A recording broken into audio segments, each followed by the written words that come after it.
தேர்தல் முடிவுக்கு அப்புறம் இன்னைக்கு ஒவ்வொரு நாளும் தொலைக்காட்சியில பார்த்துட்டு இருக்கோம். என்னென்ன கூத்துக்கள்லாம் இன்னைக்கு நடந்துகிட்டு இருக்கு. அண்ணா திராவிட முன்னேற்ற கழகத்துடைய நிலைமை என்னாச்சு அப்படிங்கறது இன்னைக்கு பார்த்துட்டு இருக்கோம். கிட்டத்தட்ட பாதியா உடைச்சிட்டாங்க.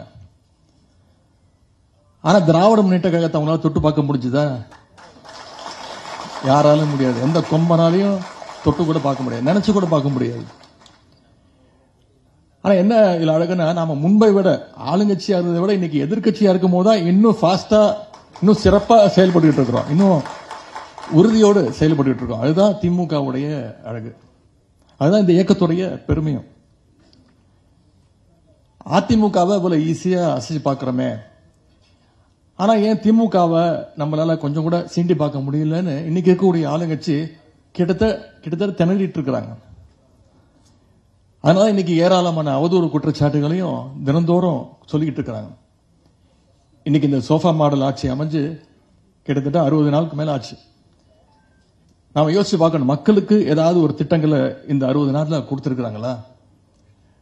நான் சட்டமன்றத்தில் பேசினேன். மகளிர் உரிமை தொகையை நிப்பாட்டிடாதீங்க, அதை தயவு செய்து கொடுங்க. அதே மாதிரி தமிழ் புதல்வன் திட்டம், புதுமை பெண் திட்டம், மாணவர்களுக்கான கல்வி ஊக்கத்தொகை கொடுத்துட்டு இருக்கிறோம், அதை நிப்பாட்டிடாதீங்க அப்படின்னு சொன்னது உடனே அந்த திட்டத்தை கொடுத்துட்டு இருக்காங்க. நம்ம திட்டங்களை ஜஸ்ட் கண்டினியூ பண்ணிட்டு இருக்காங்க. இன்னைக்கு வந்து அரசு ஏதாவது புதுசா கொடுத்திருக்காங்களா? ஏதாவது புது திட்டம் கொடுத்திருக்காங்களா? நினைச்சு பாருங்க. 2021 என்ன நிலைமை? கோவிட் பெருந்தொற்று, நிதி நெருக்கடி, இந்த நிலைமை தான் நம்ம ஆட்சிக்கு வந்தோம். அன்னைக்கு நம்முடைய தலைவர் அன்னைக்கு முதலமைச்சர் ஆன உடனே முதல் நாள் 4 கையெழுத்து போட்டார். கொரோனா நிவாரண நிதியா 4000 ரூபாய் உடனடியா நம்முடைய அரசு எனக்கு கொடுத்தாரு, முதலமைச்சர் கொடுத்தாரு.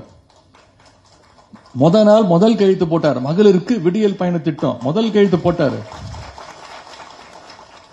பெட்ரோல் விலைய லிட்டருக்கு 3 ரூபாய் குறைச்சு காட்டினார் நம்முடைய தலைவர். ஆவின் பால் விலைய 3 ரூபாய் குறைச்சாரு நம்முடைய தலைவர். அது மட்டும் இல்ல, கொரோனா சிகிச்சைக்காக தனியார் மருத்துவமனையிலும் அரசு மருத்துவ காப்பீடு செல்லும்னு நம்முடைய தலைவர் அன்னைக்கு அறிவிச்சார். ஆனா இன்னைக்கு வந்த ஆட்சியாளர்கள் என்ன பண்ணிட்டு இருக்காங்க?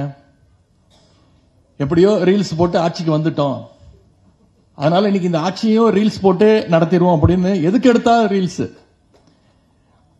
சட்டமன்ற உறுப்பினர்கள் தொகுதிக்கு போனாலே பாதி சட்டமன்ற உறுப்பினர்கள் என்ன தொகுதின்னு அவங்களுக்கே தெரியல. பக்கத்து தொகுதியில் போய் நன்றி சொல்லிட்டு இருக்கிறான். வாக்காளர் சொல்றா, நீங்க இந்த தொகுதி கிடையாது, பக்கத்து தொகுதியில் போய் நன்றி சொல்லுங்க அப்படின்னு. அமைச்சர்கள் ஆய்வுக்கு போனா அங்கேயும் ரீல்ஸ். முதலமைச்சருடைய அலுவலகத்திலேயே ரீல்ஸ் போடுறாங்க. முதலமைச்சரை பார்க்க போறவங்க ரீல்ஸ் எடுத்து போடுறான். கிட்டத்தட்ட ஒரு ரீல்ஸ் ஆட்சியாக இன்னைக்கு இந்த ஆட்சி நடந்துகிட்டு இருக்கு. எங்க பார்த்தாலும் கரண்ட் கட்டு. இன்னைக்கு எப்படி இந்த இவ்வளவு நேரம் கரண்ட் கட் ஆகாம இருக்குன்னு எனக்கு தெரியல. ஜெனரேட்டர்ல ஓடிட்டு இருக்கா. எங்க பார்த்தாலும் இன்னைக்கு பவர் கட்டு.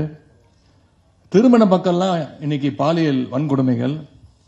அதுவும் ஆளுங்கட்சி சட்டமன்ற உறுப்பினர்கள் ஆரம்பிச்சு அவங்களுடைய நிர்வாகிகள் வரைக்கும் ஒவ்வொருத்தரும் இந்த குற்றச்சாட்டுகள்ல, இந்த வன்முறைகளில் ஈடுபட்டு இருக்காங்க. இந்த அரசுடைய அமைச்சர் ஒருத்தர் சமீபத்தில் பண்ண கூத்த நாம அத்தனை பேரும் பார்த்து அதிர்ச்சி அடைஞ்சோம். தக் லைஃப் அப்படின்னு போட்டு ஒரு ரீல்ஸ் போடுறாரு ஒரு அமைச்சர். ஐபிஎல் மேட்ச் பார்க்க போகும்போது 500 ரூபாய் நோட்டை வச்சு ஒரு மொபைல் போனு, கிரெடிட் கார்டு இதெல்லாம் வச்சு ஒரு மாத்திரைய பொடியாக்கி, என்னன்னு கேட்டா குழந்தைக்கு உடம்பு சரியில்லை, ஃபீவர், பாராசிட்டமால் மாத்திரைய பொடியாக்கி கொடுத்துட்டு இருக்கிறேன் அப்படின்னு ஒரு அமைச்சர் வந்து சொல்றாரு. இதற்கு இந்த அரசு ஏதாவது நடவடிக்கை எடுத்துச்சான்னு பாத்தீங்கன்னா எந்த நடவடிக்கையும் கிடையாது. செய்திகளை உடனுக்குடன் தெரிந்து கொள்ள கீழ்கண்ட கேபிள் மற்றும் டிடிஎச் நெட்வொர்க்குகளில் எம்நாடு செய்தி தொலைக்காட்சியை காணுங்கள்.